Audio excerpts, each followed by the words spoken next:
সীমান্তে ভারত যতবার পুশিন করবে ততবার তা প্রতিহত করবে বিজিবির সদস্যরা, এমন ঘোষণা দিয়েছেন পররাষ্ট্র প্রতিমন্ত্রী শামা ওবায়দ ইসলাম। পুশিন বন্ধে দিল্লিকে আবারও চিঠি দেওয়া হয়েছে বলেও জানান প্রতিমন্ত্রী।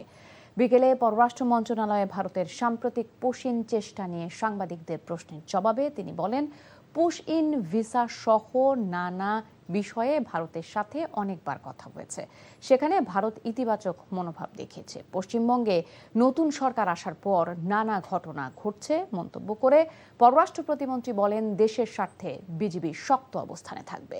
এ সময় সার্কভুক্ত দেশগুলোতে পর্যায়ক্রমে প্রধানমন্ত্রীর সফরের ইঙ্গিত দেন শামা ওবায়দ। বিজিবি যে ৩-৪ বার আমি শুনেছি যে পুশিনের একটা অ্যাটেম্পট হয়েছে, সেখানে বিজিবি খুব শক্ত ভূমিকায় ছিল এবং প্রতিহত করেছে এবং এটাই কন্টিনিউ করবে। যতবার পুশিনের চেষ্টা করা হবে ততবার বাংলাদেশ সরকার থেকে, পররাষ্ট্র মন্ত্রণালয় থেকে তখন কিন্তু ইতিমধ্যে আমরা চিঠি দিয়েছি।